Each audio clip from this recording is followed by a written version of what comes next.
In the great green room, there was a telephone and a red balloon and a picture of...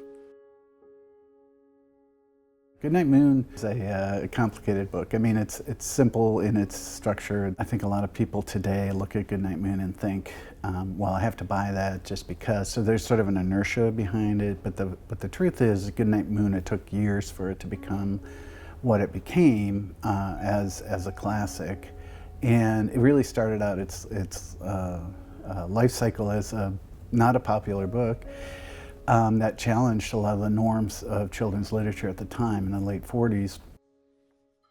You know, just personally, that book, I realized that after Sally was born, and Pete and I made this little space for her at the bookstore, and we turned it into the Goodnight Moon room. It was very janky, but it was kind of our first foray into environments and thinking about taking a children's book and recreating its environment in a space. The second time we made the Goodnight Moon room was kind of maybe the last 5 or 7 years of the Reading Reptile, and it was we had a space, and we I don't know, we just wanted to try it again on a pretty small scale, but in a way that kids could interact with it, and it was really satisfying because it's an immediate reaction, and both by kids and parents. And they would sit on the bed and they would look at, look in the drawers, and it was,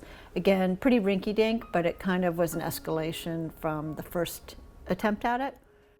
The Goodnight Moon exhibit was always in the plan from the beginning when we started the project in 2015, but it was took real shape when we bought the building in 2018. Goodnight room. We wanted our room to be really unique, and so we thought, okay, well, we'll make it really big, because then adults can feel small again too. It kind of brings back that rush of emotion, and kids are going to respond to it whether it's tiny or big, but for an adult to sit on the bed with a kid just seemed more magical.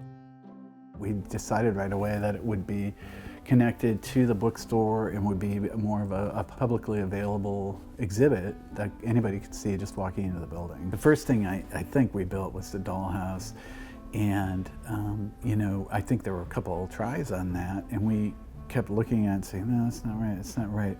We did small scale modeling. It wasn't really until we did the actual size cardboard modeling that we I think we knew it would work, but I think that how well it worked is pretty amazing. Right behind me is the Goodnight Moon room. We're in the design phase. The book only has one vantage point, and that vantage point is several feet in the air looking down into the room. Our audience won't be in that position because there's a wall there. So we had to figure out how to take our audience's vantage point, bring it down onto the floor, and then bring it into the room. When we would look at the book and examine a perspective of a certain piece of furniture and make an adjustment to that piece of furniture, either based off of the math that was in the book or a gut feeling, it would often start a whole domino effect of other problems. And so it put us in the position of like having to choose, which things do we need to keep in some of that kind of whimsical feel where it's not level, and which things need to remain level. When I was designing the furniture, and then when I was starting to execute building the furniture, they were building the walls, and at the same time they were changing the angles of the walls, and then I would be like, great, now I gotta change the angles of my furniture. But it was only by a little bit, it was no big deal. Goodnight light and the red balloon. The colors in the illustrations are very clean and saturated. There's black line, and so those things were easy to really identify. Every edition has a little bit different green or a little different orange or a little different yellow. And then you have to think about, well, what are those relationships going to be like at this scale?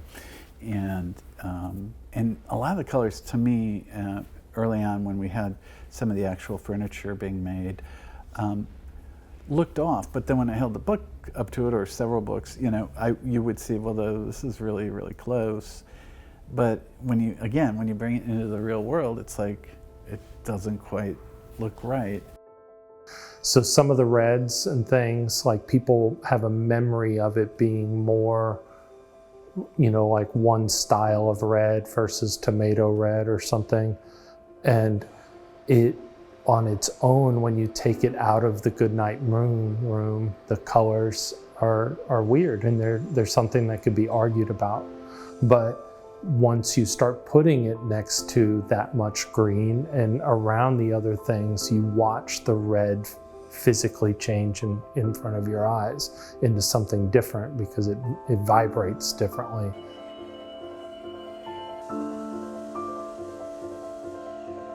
That was one of the reasons they weren't sure about the ceiling, is how light bouncing off from the ceiling would affect the color of the green.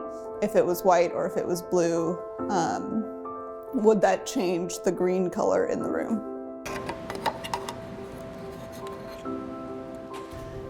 It was a lot of coats of green paint. There was I think we had to put 3 coats of paint on the walls because it's such a deep color to get it to the right opacity.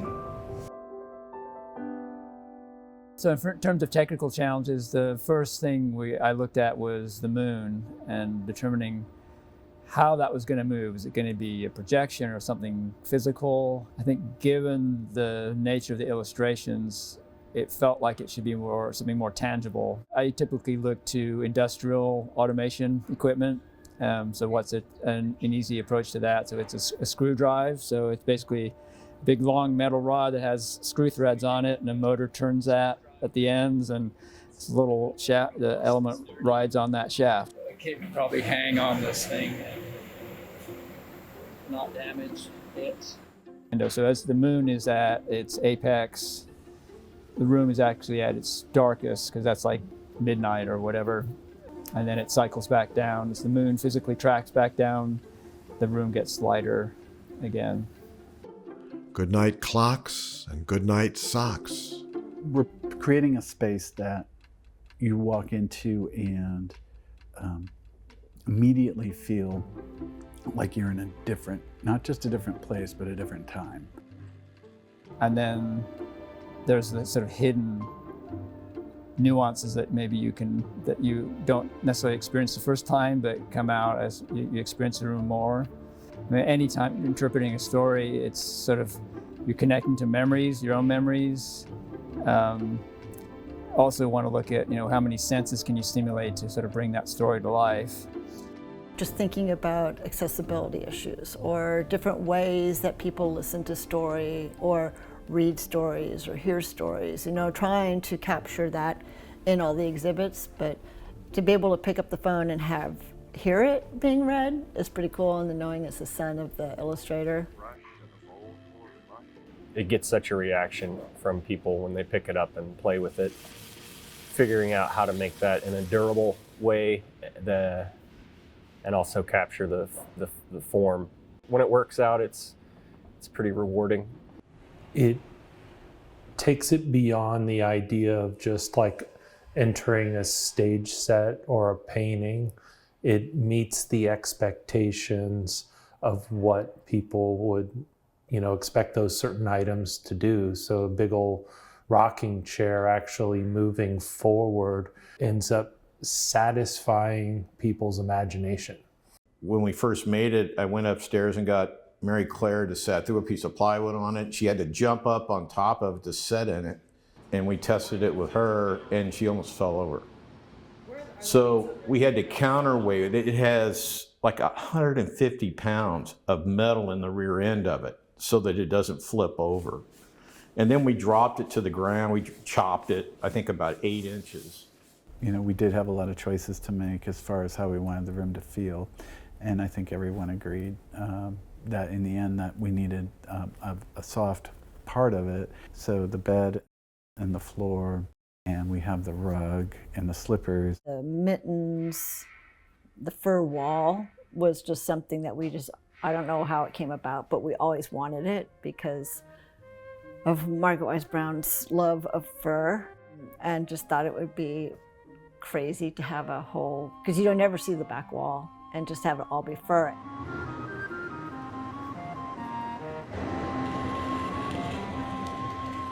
So we made a grid of Z-clips on the wall, which are fancy French cleats, and then created these panels and then laminated the fur to them, which is pretty simple if you just say it like that.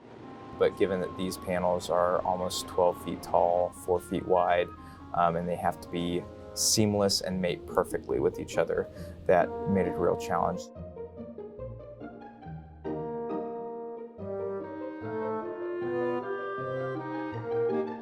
We were able to accomplish that. It was pretty hair-raising, but we did it. Make a fur angel. Come on, Deb. Okay, go. It's very subtle. And there have been people who've been in the room that didn't even know the fur was there. And that's a cool thing too, where they'll look for it or they'll discover it or somebody else will mention it. And good night to the old lady whispering hush.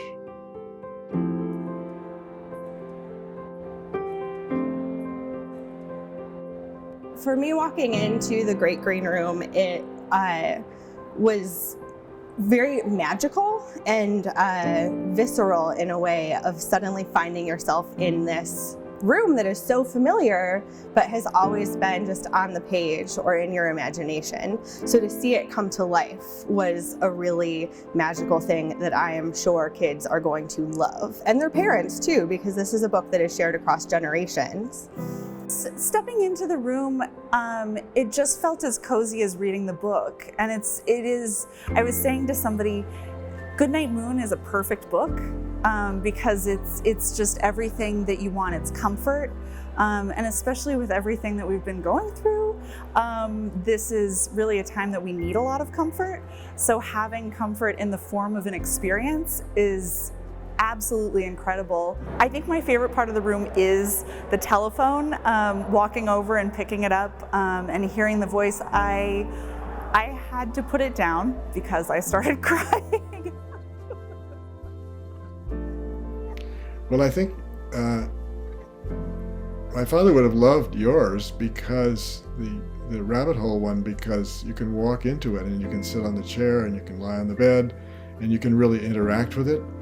There's been lots of them made, but most of them have a little rope in front so you can't get in them. And I think you guys are brave to do that. And I think it's really wonderful you're doing that. And I think Clem would love that, to be able to go inside and really touch things.